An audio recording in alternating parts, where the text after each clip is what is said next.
meus irmãos. Muita alegria estar aqui novamente com vocês. Acho que desde o começo da pandemia não tive oportunidade de estar aqui com vocês. E Deus, pela sua infinita graça, concedeu mais esse momento. Eu queria, como o pastor Ricardo falou, falar com vocês a respeito desse assunto que já vem se tornando praticamente obrigatório para nós no decorrer dos anos anteriores, né, desde a eleição de 2018. E esse ano estamos vendo que o rumo será mais ainda intenso e tenso. Por isso que eu quis trazer essa reflexão para nós, porque não é um assunto fácil, mas também não é um assunto dispensável. E nós estamos incumbidos de lidar com isso, tanto como cristãos, quanto como cidadãos. Não temos como fugir disso. Isso afeta nós, como na nossa adoração, na nossa vida particular, na nossa vida educacional, como foi dito aqui já. Então não tem como nos livrarmos disso.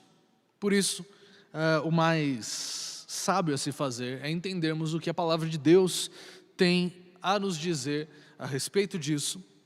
E, de fato, se nós entendemos que a palavra de Deus, a Bíblia, é o nosso manual de vida, é o nosso guia de sobrevivência, nós precisamos compreender que ela é autoridade nesta área também. Certo? Então, abra comigo a sua Bíblia no livro de Mateus, no Evangelho de Mateus, capítulo 22, a partir do verso 15, nós faremos uma leitura.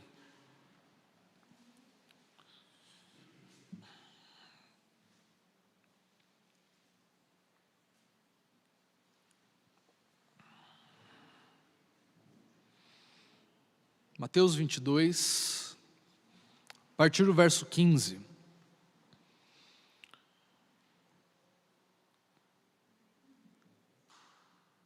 Eu estarei fazendo a leitura. Eu vou acompanhar aqui no monitor com vocês, para não haver mudança na tradução. Então, retirando-se os fariseus, consultaram entre si como surpreenderiam em alguma palavra. Aqui estão se referindo a Jesus. E enviaram-lhe discípulos, juntamente com os herodianos, para dizer-lhe: Mestre, sabemos que és verdadeiro e que ensinas o caminho de Deus, de acordo com a verdade, sem te importardes com quem quer que seja, porque não olhas a aparência dos homens. Dize-nos, pois, que te parece? É lícito pagar tributo a César ou não? Jesus, porém, conhecendo-lhes a malícia, respondeu: Por que me experimentais, hipócritas? Mostrai-me a moeda do tributo. Trouxeram-lhe um denário, e ele lhes perguntou: De quem é esta efígie e inscrição? Responderam: De César. Então lhes disse: Dai, pois, a César o que é de César, e a Deus o que é de Deus. Vamos fazer mais uma oração. Santo Deus, Todo-Poderoso, Pai, que está presente em nosso meio. Pedimos, Senhor, que nos dê sabedoria, que Teu Espírito Santo venha abrir os nossos corações, abrir os nossos olhos para que possamos compreender aquilo que a Tua palavra, aquilo que a Tua vontade exige de nós como cristãos.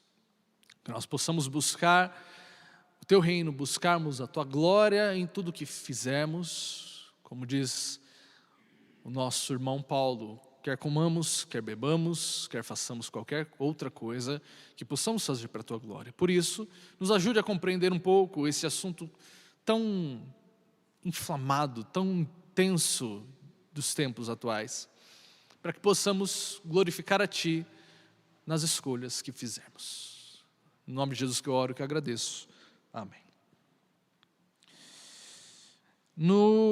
Na década de 90, principalmente, aqui no Brasil, muitos de vocês vão lembrar mais do que eu, porque eu acabei nascendo na segunda metade dessa década, então o que eu sei é pelos relatos que ficaram.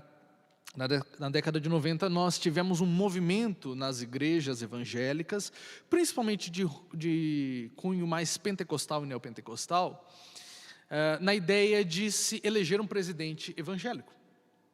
Nós estávamos tendo a votação da Constituinte, o finalzinho da década de 80, início da década de 90, nós vemos uma participação mais firme dos evangélicos no Senado, nós vemos uma bancada evangélica se formando, e começa-se a ter várias profecias, vários atos proféticos, como é chamado nos ramos pentecostais, para que a igreja pudesse eleger um presidente evangélico, dando a ideia de que assim o Brasil seria do Senhor Jesus, e hoje nós vemos ainda esse slogan sendo repetido em várias cidades. Em Lençóis foi colocado uma placa há uns 4 anos atrás, escrito: essa cidade pertence ao Senhor Jesus. Agudos, se você for ver na entrada, também tem, outras cidades, enfim. E nos parece que tal atitude é o limite, é o máximo, é você declarar que isso é do Senhor Jesus e você, pronto, eleger um candidato. Havia um jargão: crente vota em crente, irmão vota em irmão. E com o passar dos anos, até chegarmos aqui em 2022, nós fomos percebendo que não era tão simples assim a questão. Não era tão assim pontual, tão fácil de se resolver. E hoje nós temos visto que estamos colhendo frutos que foram lançados sementes há décadas, há séculos atrás. Um exemplo que nós podemos, eu vou citar bastante exemplos para nós entendermos os pontos que a palavra de Deus quer nos trazer aqui. O primeiro exemplo que eu quero trazer é de São Agostinho. Santo Agostinho, ele já pastoreia finalzinho do 4º século, início para o 5º século, e ele vai pastorear a sua igreja num período muito complicado, onde Roma estava caindo. Vários povos de outras nações, conhecidos como bárbaros, estavam invadindo Roma, e os cristãos estavam aflitos, porque Roma estava perdendo sua glória, Roma estava perdendo seu poderio, o Império Romano estava perdendo seu poderio, e os que não haviam se convertido ao cristianismo estavam culpando os cristãos por serem a causa de Roma estar caindo, porque os cristãos, segundo eles, haviam suscitado a ira dos deuses por terem feito Roma parar de cultuar esses deuses. E Agostinho, ele vai escrever um tratado teológico chamado A Cidade de Deus. Um livro muito referenciado, mas pouco lido pela sua extensão. São 2 volumes que totalizam quase 1000 páginas. Então, é um livro de considerável extensão. E Agostinho, nesse livro, na primeira parte, ele vai falar sobre o porquê tal queda não é por causa da ira dos deuses, porque tais deuses, e ele vai elencando vários pontos, esses deuses não têm nenhum poder, e mesmo quando eles eram adorados, vinham catástrofes, vinham desgraças sobre Roma. E ele vai dizer que mesmo Roma estando naquele momento debaixo do juízo de Deus, ainda assim Deus estava sendo misericordioso com aquele povo, porque, e ele cita isso, os bárbaros estavam fazendo algo ímpar, que nunca tinha acontecido em toda a posse de um povo sobre o outro, que é respeitando o espaço da igreja. Porque aqueles romanos, aqueles cristãos que se refugiassem dentro das paróquias, das igrejas, eles não eram mortos, eles eram poupados pelos bárbaros. E Agostinho fala que isso nunca aconteceu em toda a história, e isso é sinal da misericórdia de Deus sobre o Império Romano. No segundo volume dele, ele vai falar sobre a distinção naquilo que ele chama de 2 cidades. Uma, a cidade de Deus, que dá o nome à obra dele, e a outra, a cidade dos homens. E ele vai explicar nessa segunda parte como que qual é o caráter de cada cidade, que na verdade seria um reino, mas ele chama de cidade, e o que guia cada uma delas. E ele diz que há uma cidade, um povo que compõe essa cidade de Deus, o qual foi chamado por Deus, o qual foi alcançado pelo amor de Deus, e este amor de Deus despertou amor nos corações. E ele fala que este é o povo de Deus, é o povo da aliança. E esse povo de Deus, ele está espalhado, ele está misturado na cidade dos homens. E essa cidade dos homens é caracterizada por amor a si mesmo, por amor ao orgulho, por amor ao poder. E ele vai citar lá Romanos 1, dizendo que trocaram a glória de Deus por coisas corruptíveis, por seres criados por Deus, trocaram o Criador pela criatura, e por isso Deus os entregou às suas paixões. E Agostinho vai tecendo esse tratado que foi um marco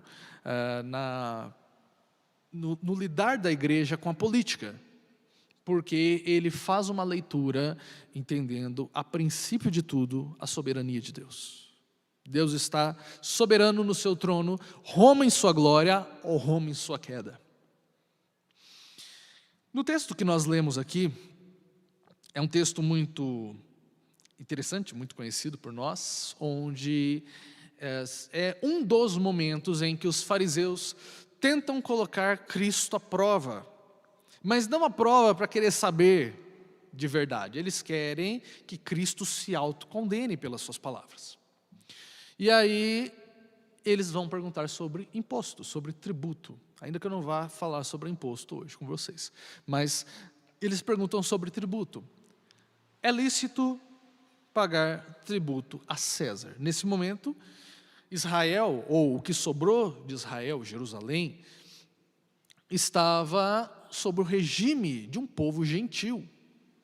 E nós precisamos entender que os judeus não estavam esperando um servo sofredor, de Isaías 53. Eles queriam um líder político, como o Messias. Eles queriam que esse líder marchasse com eles, derrubando o poderio de Roma e expandisse a tradição judaica a todos os confins da terra. Eu costumo brincar que eles queriam um Reich judeu, por mais irônico que seja isso. Eles queriam um líder totalitário que expandisse as fronteiras de Jerusalém. E eles perguntam para Jesus, porque se Jesus dissesse que é lícito pagar imposto, ele ia desagradar uma grande parte dos judeus, porque eles não eram tolerantes com esse governo de Roma. Mas se ele falasse que não era para pagar impostos, então ele seria condenado como traição, por ser traidor de Roma, por ser traidor de César, porque ele estaria subvertendo a autoridade de César. Então perceba, o que ele respondesse, ele seria pego. A armadilha estava pronta. E isso muitas vezes é demonstrado para nós, quando é colocado aparentemente só duas opções para escolhermos. Você só tem essas duas opções. E Cristo, ele não vai por nenhuma das duas. E ele dá uma resposta muito interessante. Ele pega a moeda e ele fala, a imagem que está estampada, que está esculpida nessa moeda, é de quem? E eles falaram, é de César. Ele falou, portanto, dai a César o que é de César, e dai a Deus o que é de Deus.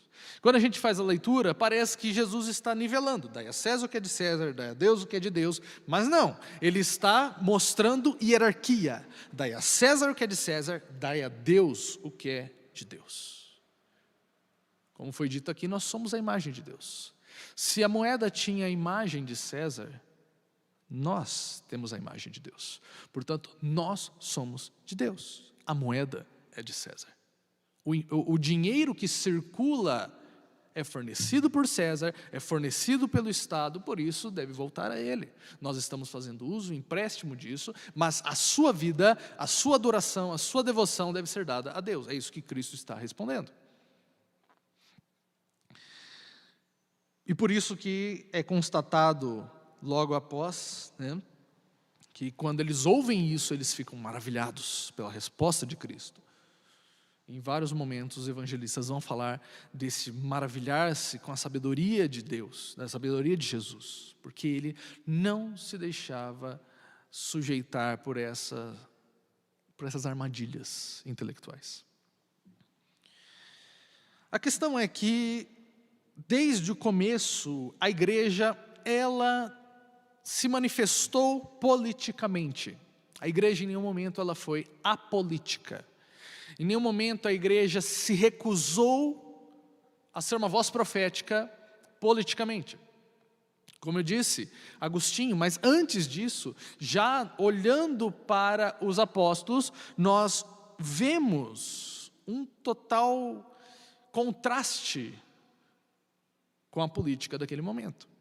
Quando a gente estava cantando Mil Razões, que a gente estava entoando, esse louvor, ele era muito parecido com os louvores que eram cantados a César e a outros líderes. Nós não precisamos voltar tanto a César, mas se você fosse, por exemplo, em algum país com tirania da Europa no século passado, você ouviria um louvor muito parecido, só que cantado não para Cristo, cantado para o líder, para o Estado, para a nação. E há um efeito muito interessante no nosso cérebro, que quando você repete uma palavra constantemente, o seu cérebro ele desassocia o significado dela. Então, se você repetir, por exemplo, Deus, Deus, Deus, Deus, Deus, Deus, Deus, vai chegar um momento que você não mais vai associar a ideia. O seu cérebro faz um negócio muito interessante. E a questão é que, como muitos de nós nascemos já num berço cristão, muito do jargão bíblico já nos é familiar e nós não percebemos como a Bíblia já se manifesta politicamente. Se nós olharmos o contexto de Roma, nós vemos que elementos que são atribuídos a Cristo antes eram atribuídos a César. Por exemplo, o evangelho é uma palavra que era atribuída na notícia da anunciação do nascimento do imperador. Essa era a boa notícia, que o filho dos deuses havia nascido, um descendente de César. E Mateus já inicia dizendo, este é o evangelho de Jesus Cristo. Outra questão que é uma das principais e primeiras confissões da igreja cristã que nós temos registro, é a confissão básica de que Jesus é Senhor. Para nós isso não tem tanto significado, tem um significado, mas não tão rico quanto tinha para os cristãos primitivos. Porque o título Senhor que é dado pela Bíblia, ele é muito forte. Um dos principais usos dele é para um dono de escravos. E esse título era dado a César. Então, quando nós vemos o início das perseguições que Roma faz com os cristãos, Roma não persegue os cristãos porque eles eram maus, porque Roma era tolerante.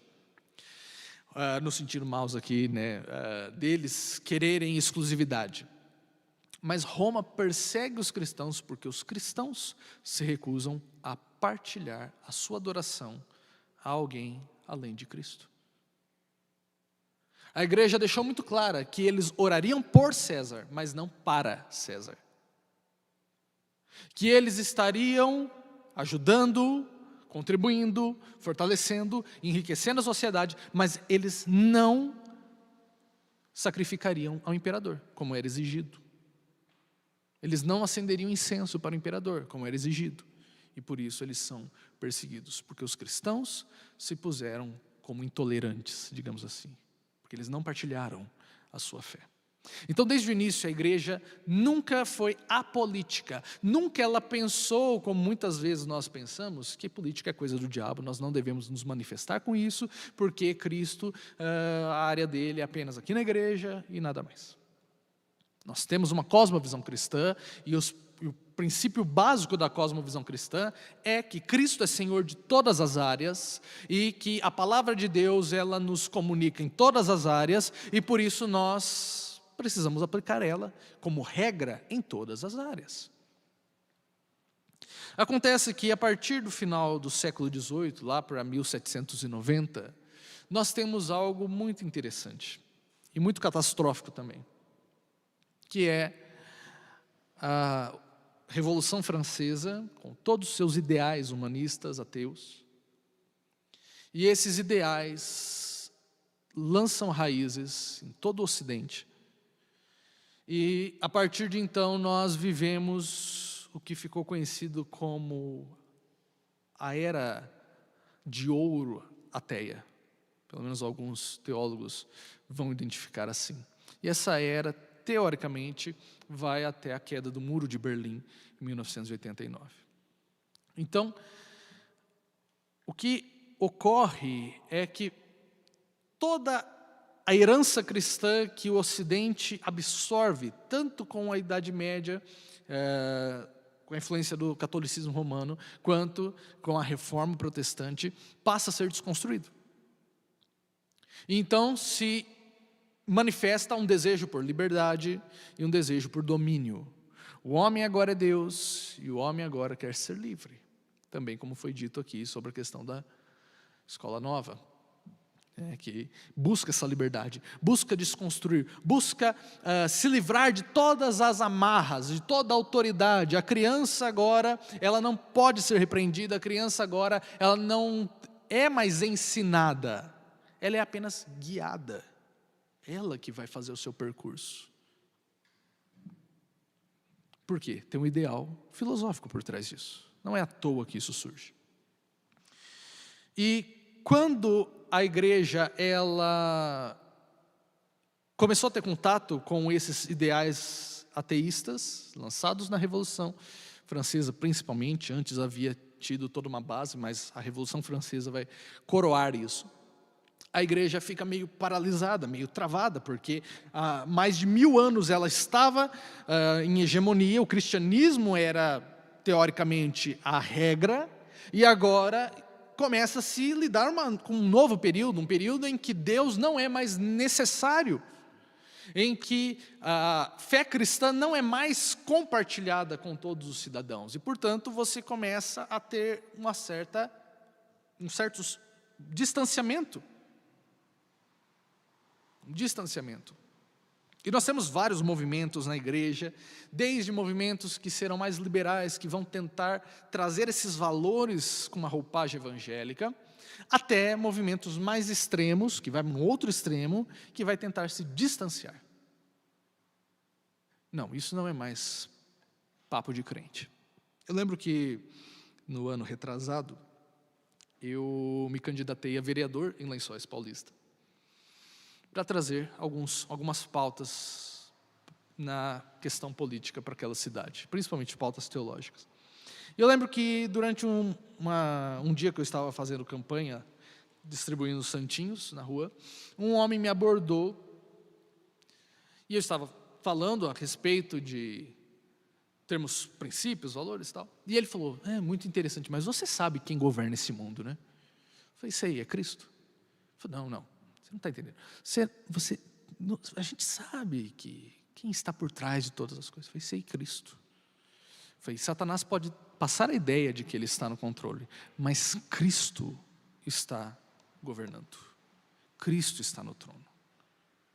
Por mais suja, por mais desesperançosa que a política possa parecer, e nós brasileiros temos motivos para achar isso, porque a política brasileira sempre foi muito complicada, desde a época do Império.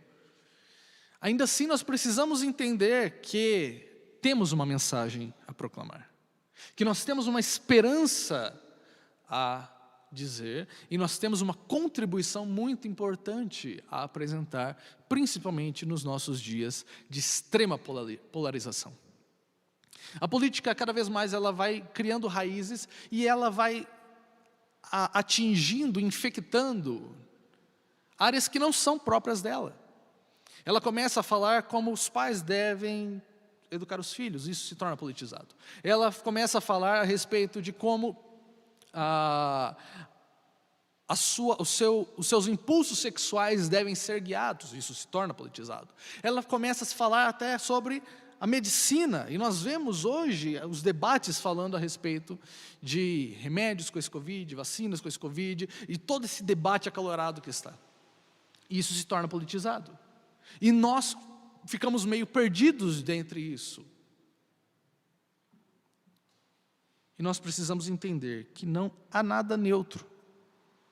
Não há nada que nós possamos assumir e abraçar sem que a nossa fé esteja em jogo. Porque nós não somos neutros. Nós não enxergamos o mundo de forma neutra, porque isso é impossível. Nós enxergamos o mundo, ou pelo menos deveríamos enxergar o mundo, através dos princípios bíblicos. Só que nós ficamos perdidos, principalmente com essa era da informação, hiperinformação, que nós temos várias fontes, várias opiniões que se misturam e ficamos ficando meio assim atordoados, se aquilo é um fato, se aquilo é uma opinião, se aquilo é um valor ético, se aquilo... Mas nós precisamos entender o princípio básico do senhorio de Cristo. O senhorio de Cristo. Cristo é Senhor da política. Quando Jesus está diante de Pôncio Pilatos, e Pilatos tenta interrogá-lo e ele fica em silêncio, Pilatos fala para ele assim: você não vê que eu tenho autoridade para te soltar ou para te matar? E o que Jesus fala? Você não teria autoridade se não te fosse dada. Você não teria a autoridade que você está arrogando. Você tem essa autoridade, mas você não teria ela se Deus não a tivesse dado. Você não é soberano. Você não é independente. Você não é autônomo. Essa é a palavra-chave. Na educação, na política, em qualquer área que nós temos hoje, autonomia é a palavra que manda. E autonomia significa auto, eu próprio, e nomos, lei. Eu sou minha própria lei. Eu não estou debaixo de nenhuma lei, a não ser a minha lei. A lei de Deus não vale nada, porque é a minha lei que vale. A lei de Deus vai valer alguma coisa se eu compactuar com ela. Se eu achar que ela tem razão. Mas as partes que eu acho assim meio estranhas, não. Essa é uma profissão de fé que nós estamos fazendo. As nossas atitudes professam naquilo que cremos. Naquilo que cremos. Quando então a França começa essa revolução em 1789, 1790, nós vemos que há três bases, três termos que vão guiar isso: igualdade, liberdade, fraternidade. Essa é a base da política moderna. Igualdade nasce as políticas que nós denominamos de esquerda, que vão buscar uma igualdade entre os cidadãos. Liberdade vai sair aquelas políticas mais de direita, no sentido liberais, que vão buscar uma liberdade do indivíduo, a liberdade econômica, a liberdade do mercado, menos controle estatal, por aí vai. E a fraternidade é que vai dar origem às políticas nacionalistas, como o nazismo. Ou como nós tivemos aqui também no Brasil, com Getúlio Vargas principalmente. E parece que só são essas opções hoje. Eu lembro quando eu peguei aula ano passado, de filosofia numa escola, primeira pergunta de todos os alunos, de todas as classes: professor, você vota em quem? Você é de esquerda ou de direita? Eu não sou de nenhum nem outro. Por quê? Porque nos é colocado apenas essas duas opções, como se elas fossem únicas. E nós precisamos entender que elas não são únicas, nunca foram únicas e ainda hoje não são únicas. Para nós entendermos um pouco, o Estado Islâmico é o quê? É de direita ou de esquerda?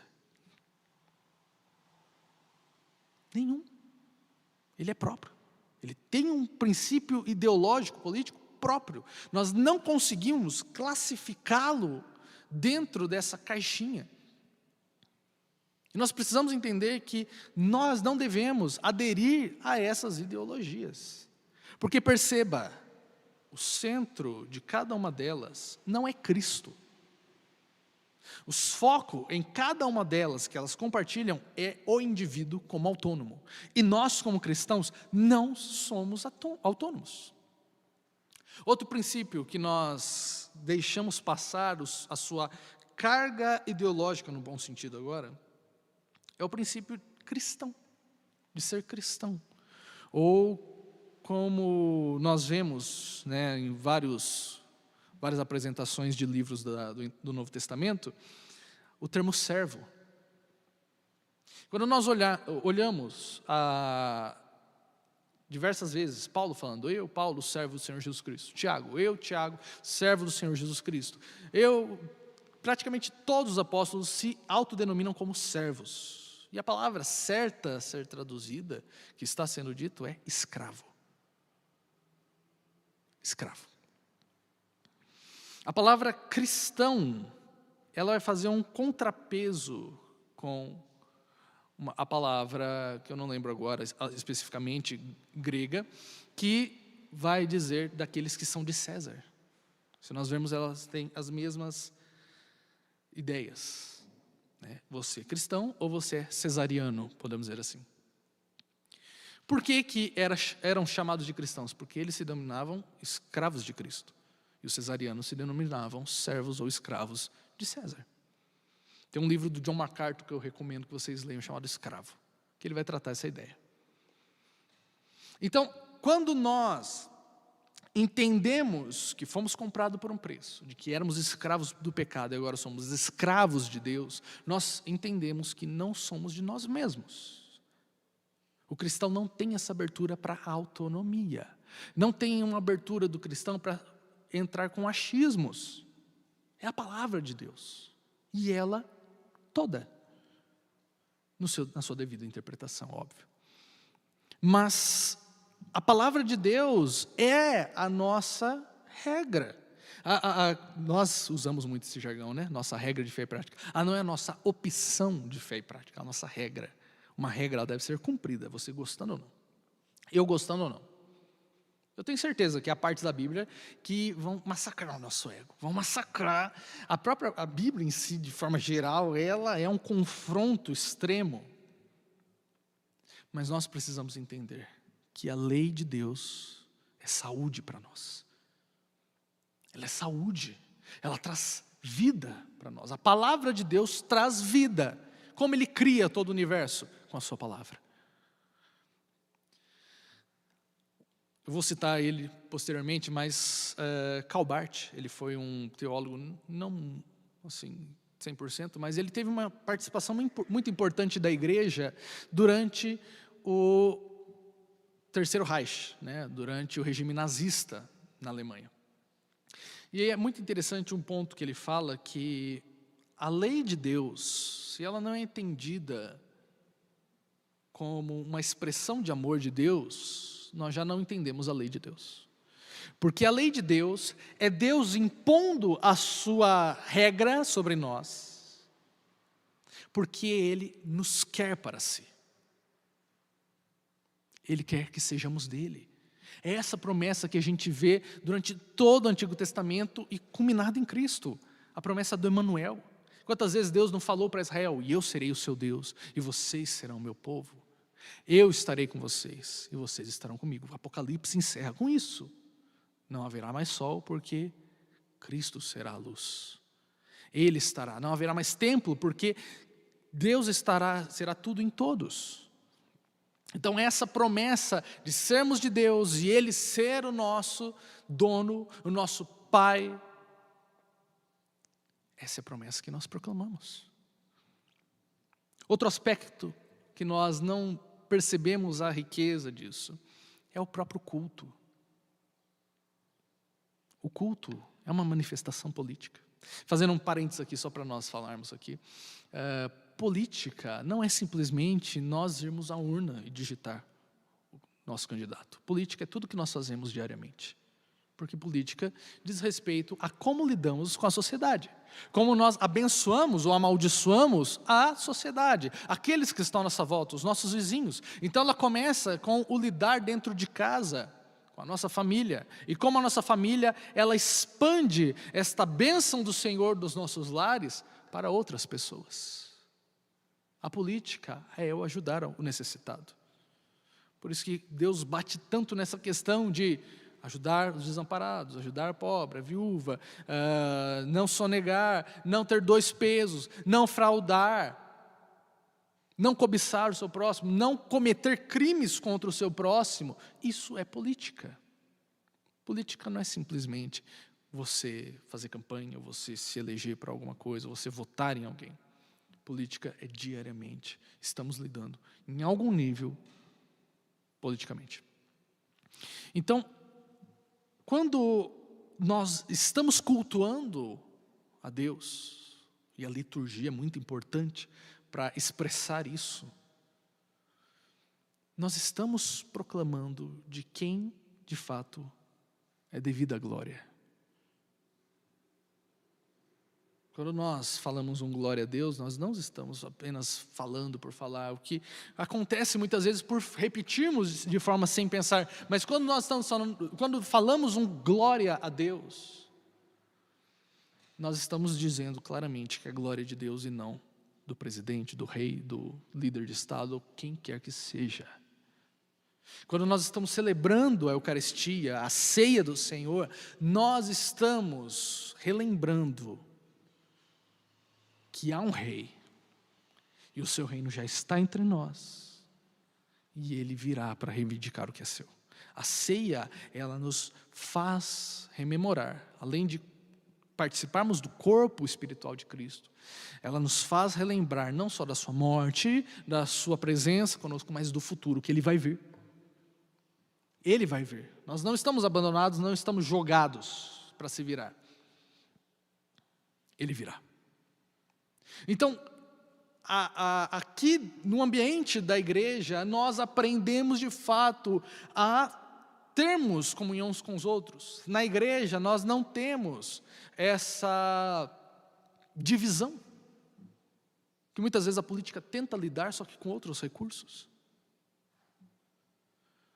Na igreja, nós não temos uma diferença entre pessoas. Nós não fazemos acepção de pessoas. E isso é um lampejo do reino de Deus para o mundo. Como eu disse, a igreja não é apolítica, mas a igreja também não é partidária. Em nenhum momento a igreja deve se fechar com algum partido. Em nenhum momento. Porque nós precisamos entender que o papel do Estado, segundo a palavra de Deus, principalmente, é promover a justiça. E o papel da igreja é proclamar o Evangelho. A igreja não pode substituir o Estado não pode tomar conta da igreja. Isso é uma distinção clara que a reforma faz, muito importante. Mas a questão é que, ainda que nós mostremos para a sociedade, ou devemos mostrar para a sociedade, devemos mostrar, principalmente nesse momento tão intenso e tão tenso de polarizações, como de fato é o reino de Deus, nós não devemos negociar o Evangelho. Nós não podemos trocar a proclamação do evangélico por defender partidos ou ideologias. Isso não significa que você não vote num candidato, você tem que votar. Você deve participar. Mas a igreja ela não pode se manifestar partidária. Porque isso acaba maculando. Partidos caem, partidos corrompem, partidos estão presos a ideologias e não a Cristo. O nosso compromisso é com Cristo. Não é com a direita, não é com a esquerda, não é com o nacionalismo. Porque todas elas têm um fundo idólatra. É óbvio, nós precisamos julgar todas as coisas. Nós precisamos procurar aquilo que está mais próximo da glória de Deus, aquilo que não fere o Evangelho, aquilo que de fato reflita, porque nós precisamos entender que há ideologias e há de fato candidatos. Um candidato, ele nunca vai ser a encarnação de uma ideologia. Ele vai ter várias nuances, ele vai ter várias influências, e nós precisamos escolher conscientemente aquele que não fere os princípios do Evangelho, aquele que não fere a palavra de Deus e a lei de Deus. E se hoje nós encontramos tão poucos, tão raros, que se qualifiquem a isso, cabe a nós prepararmos candidatos sábios, tementes a Deus, a abordarmos a política como uma parte do reino de Cristo, que nós precisamos estar lá. Mas nós não devemos ter a esperança que a igreja tinha na década de 90, que ao eleger um presidente evangélico, nós vamos converter todo o Brasil, porque a política não foi feita para você ganhar almas, para você converter ninguém. O Evangelho é o poder de Deus para isso, e não política. Entenda que o Evangelho ele compartilha com vários aspectos dessas ideologias, o problema é que elas não apontam para Cristo. Esse é o problema. E nós não podemos nos deixar ofuscar por isso, porque o reino de Deus é mais do que qualquer dessas opções que nós temos. Um exemplo, o reino de Deus ele fala sobre igualdade. O reino de Deus fala sobre um tipo de socialismo, mas esse socialismo vai dar certo com Cristo sendo rei, e não o Estado. A Bíblia também fala sobre uma liberdade, que nós somos livres em Cristo, assim como a direita vai falar sobre o livre mercado e tal, mas não é o mercado que vai nos salvar, é Cristo. A Bíblia também fala a respeito de uma pátria, que nós somos pertencentes, mas não uma pátria terrena. Nós devemos servir o nosso país, mas nós não devemos idolatrá-lo, como o nacionalismo prega. Então perceba que são aspectos que comunicam com a nossa fé, mas que são distorcidos idolatricamente. É aquilo que Paulo fala em Romanos 1. Eles pegam a glória de Deus e ofuscam. E distorcem isso. E nós precisamos estar atentos a isso. Já para seguir para os encerramentos, né? Queria falar de um exemplo moderno que nós temos, que é na Alemanha nazista. Para quem não sabe, na Alemanha nazista houve um movimento cristão, e aqui engloba protestantes e católicos, de resistência ao nazismo.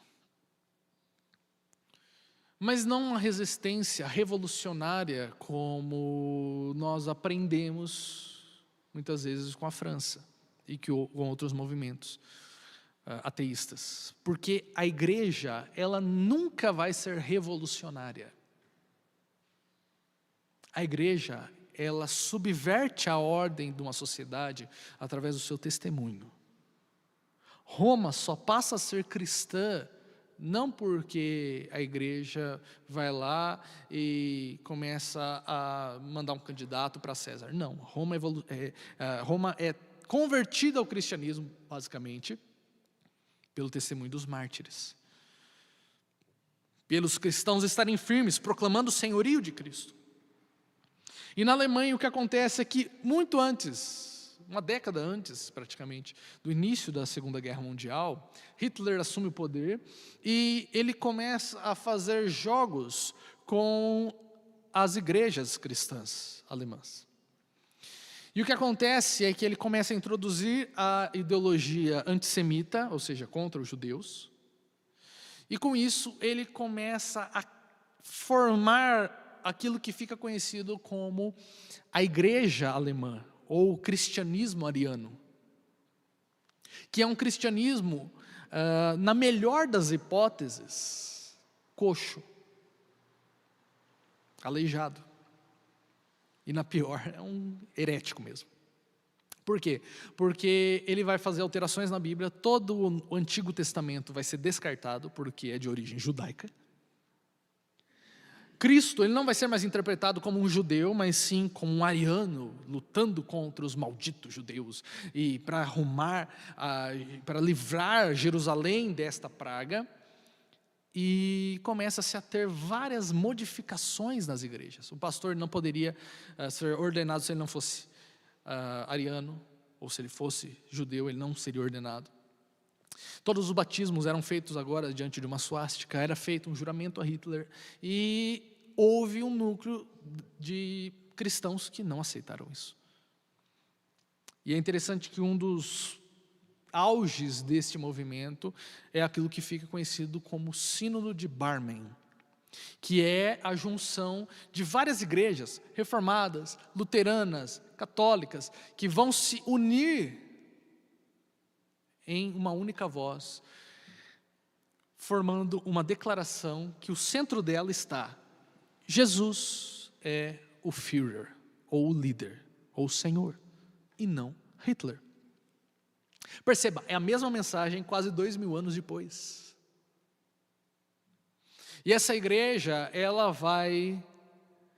não vai se conformar. Muitos seminários dessas igrejas serão fechados, muitas igrejas serão fechadas, muitos pastores são presos, mas um exemplo que nós temos, que ficou muito marcante, é do pastor teólogo Dietrich Bonhoeffer, que nós temos alguns livros dele, um dos principais é o Discipulado, que é um livro fenomenal.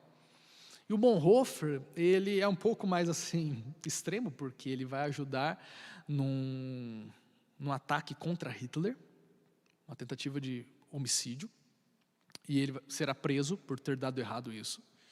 E ele será morto, enforcado, num campo de concentração, 9 de abril de 1945, ou seja, um mês antes da Alemanha cair. E nós vemos que esses cristãos, eles entendiam a forma de responder, naquele momento, com o senhorio de Cristo. Porque é muito sedutor nós tentarmos responder a uma ideologia dominante com o seu extremo. Por que Hitler é tão aclamado?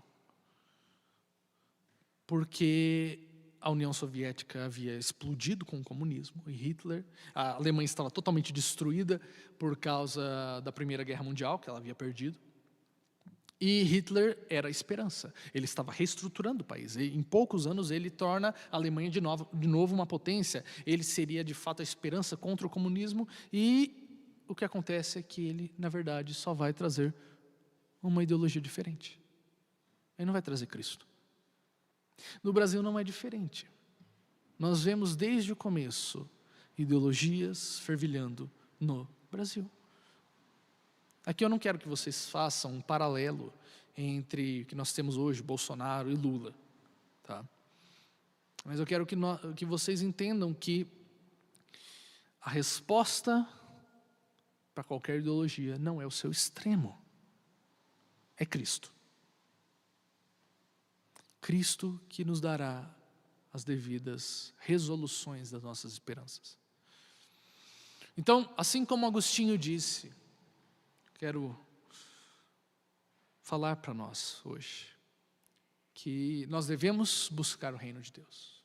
Nós devemos batalhar para que a lei de Deus seja a lei nossa. Que a lei civil esteja em consonância, em conformidade com a lei de Deus. Mas a nossa esperança não pode estar no Estado. Porque se a nossa esperança está no Estado, nós já falhamos. Porque o Estado é feito por homens falhos, caídos, idólatras. Assim como eu e você somos, uma fábrica de ídolos. E se não fosse a graça de Deus, nós estaríamos perdidos. Portanto, com as eleições aqui de modo final falando, candidato A, candidato B, sendo eleito, a nossa esperança não pode estar nele. Nós não podemos depositar nossas fichas acreditando que fulano de tal ou cicrano vai trazer uma era cristã para o Brasil. Porque é o Evangelho que faz isso. Somos nós. A verdadeira política começa aqui. Em nós proclamando o reino de Deus. E nunca um presidente vai conseguir mudar uma nação. Não tem como. Não tem como. Mas a igreja, ela é um órgão que funciona. Ela é um órgão que vai trazer virtudes para uma sociedade. A igreja vai onde não é parte do Estado. Nós vemos, por exemplo, desde o começo a igreja cuidando dos órfãos. A igreja que vai resgatar aquelas crianças deformadas, com defeito, que Roma descartava para morrerem. É a igreja que vai estar trabalhando com os enfermos, aqueles que eram inválidos e eram rejeitados pela sociedade. Seguindo o exemplo de Cristo, a igreja vai lá. É a igreja que amparará uma sociedade. Para nós termos ideia, havia até tribunais específicos da igreja já no 3º século. E Constantino, muitas vezes, vai jogar para os tribunais eclesiásticos. Muitos, inclusive pagãos, queriam ser julgados nos tribunais da igreja, nos fóruns da igreja, porque eles entendiam que a justiça lá era melhor. Que as resoluções, as tomadas de decisões eram mais justas. A palavra justiça, muitas vezes, ela é maculada por tantas ideologias. Para um, justiça é aquilo, para outro, justiça é outro. Mas nós precisamos entender que uma correlação desse termo é retidão. O cristão deve buscar a retidão. E o que é retidão? É a lei de Deus, encarnada em nós. É a lei de Deus sendo transmitida pela igreja. Nós temos um ideal político que é a Nova Jerusalém. E nós, aqui em comunhão, podemos já desfrutar de parte deste reino de Deus, que já está entre nós, mas ainda não está pleno. E a sociedade precisa ver isso brilhando em nós. O que mais espantou os povos que tiveram contato com o cristianismo foi as atitudes diferenciadas em que os cristãos tratavam-se entre si. Atitudes que não eram guiadas pelo status, mas atitudes que eram compreendidas a partir do senhorio de Cristo, de que nós somos escravos do mesmo dono. Então eu não sou melhor do que você, você não é melhor do que eu, porque nós somos escravos do mesmo dono. Nós pertencemos a alguém. E graças a Deus que esse alguém não é o pecado nem o diabo. Pertencemos a Cristo, fomos comprados por Cristo. Então, meus irmãos, que estejamos conscientes, que estejamos sábios. Façamos escolhas sábias. Não fujamos ao debate, não fujamos do assunto. Não demonizemos isso. Porque é a atitude mais fácil, mas não é a correta. Nós devemos proclamar que Cristo é Senhor da política, que Cristo é o Senhor da igreja, e nós, de modo final, de modo cabal, respondemos a Cristo. É melhor obedecer antes a Deus do que aos homens. E que Deus nos ajude, que Ele tenha misericórdia do nosso país, que Ele coloque pessoas sábias, pessoas piedosas para governar o nosso país, para legislar as nossas leis. E que nós possamos contribuir com isso, de modo pequeno, de modo micro, mas é algo. Nada é inválido. Amém? Vamos orar? Santo Deus, nós agradecemos a Ti, Senhor, porque grandes coisas o Senhor tem feito em nossas vidas. Mesmo não merecendo, o Senhor nos chamou, nos salvou, e agora pertencemos a Ti. Agora somos da Tua família, Pai, adotados por Ti. Temos o Senhor por nosso dono, por nosso Deus, nos dê coragem, nos dê sabedoria para que possamos proclamar isso nesses tempos tão obscuros, nesses tempos tão tenebrosos, nesses tempos tão polarizados. Que não sejamos seduzidos por nenhum ouro de tolo, que não sejamos seduzidos por nada que pareça ser belo, mas que o fim disso é morte, é decepção. Que nós possamos depositar nossas esperanças em Ti.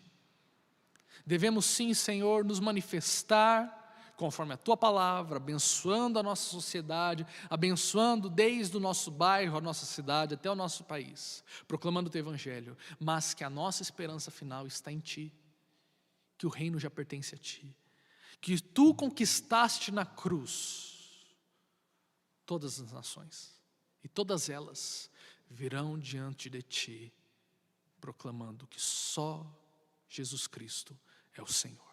Só Jesus Cristo é o nosso dono, é o nosso líder, é o nosso rei. Que nós possamos refletir isso na sociedade, que possamos refletir o Teu reino, Pai, através das pequenas atitudes, da nossa comunhão, nesses momentos de pandemia, nesses momentos tão tenebrosos, que a Tua luz brilhe e que Teu nome seja engrandecido. Nos abençoe, nos dê um almoço abençoado, uma tarde, Senhor, na Tua presença, e que à noite possamos estar aqui para render a Ti louvor, culto, proclamando que só o Senhor é digno de glória. No nome de Jesus que eu oro, que eu agradeço. Amém.